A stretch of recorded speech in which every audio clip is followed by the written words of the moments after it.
क्या आपको पता है, जब हम मोबाइल फोन चार्ज करते हैं, जब बच्चे ऑनलाइन पढ़ाई करते हैं, जब अस्पतालों में इलाज चलता है और जब देश की फैक्ट्रियां उत्पादन करती हैं, तब एक अदृश्य शक्ति हमारे जीवन को गति देती है।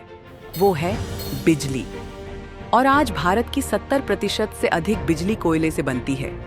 यही कोयला हमारे विकास, रोजगार और आत्मनिर्भरता की रीढ़ है। हसदेव क्षेत्र, जिसे कुछ लोग गलत तथ्यों के आधार पर विवादित बनाने की कोशिश कर रहे हैं, असल में देश की ऊर्जा सुरक्षा और टिकाऊ विकास का केंद्र है। खनन की स्वीकृति प्रक्रिया। हसदेव की खदान को साल 2012 में कांग्रेस की केंद्र सरकार से मंजूरी मिली थी। ग्रामीणों की ग्राम सभा, जन सुनवाई, वन विभाग की मंजूरी और पर्यावरणीय प्रभाव आकलन जैसे सभी कानूनी चरणों को पार करके ही यहां खनन की अनुमति दी गई। पर्यावरणीय संतुलन और वृक्षारोपण। विकास के साथ पर्यावरण को संतुलित रखना हमारी प्राथमिकता रही है। अब तक हसदेव क्षेत्र में 15,60,000 से अधिक पेड़ लगाए गए हैं, जो सिर्फ हरियाली ही नहीं, बल्कि वन्य जीवों और पारिस्थितिक तंत्र को भी संरक्षण देते हैं।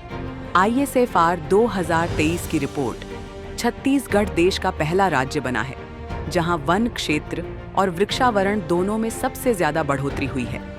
683.62 वर्ग किलोमीटर की वृक्ष वृद्धि, 348.57 वर्ग किलोमीटर वेरी डेंस फॉरेस्ट का इजाफा यह साबित करता है कि खनन के साथ साथ हरियाली भी बढ़ रही है। आदिवासी विकास और अधिकार। हसदेव क्षेत्र में आदिवासी समुदायों को उनके अधिकार, स्वास्थ्य सेवाएं, महिला सशक्तिकरण, शिक्षा और सड़क जैसे बुनियादी ढांचे में व्यापक सुधार हुआ है। JFMCs, joint forest management committees के जरिए समुदाय खुद वृक्षारोपण और वन संरक्षण में भागीदारी कर रहा है। कोयला और देश की आर्थिक मजबूती। कोयला सिर्फ बिजली नहीं, बल्कि रोजगार, औद्योगिकरण, निवेश और अंततः रुपये की मजबूती से जुड़ा है। आज जब दुनिया ऊर्जा संकट से जूझ रही है, तब भारत अपने कोयला संसाधनों के माध्यम से आत्मनिर्भरता की दिशा में बढ़ रहा है। हसदेव न सिर्फ कोयले की खदान है, यह हरियाली, ऊर्जा, आत्मनिर्भरता और विकास का प्रतीक है। यहाँ का मॉडल दिखाता है कि किस तरह विकास और पर्यावरण एक साथ आगे बढ़ सकते हैं, जहाँ ऊर्जा भी हो, हरियाली भी हो और समान अवसर भी।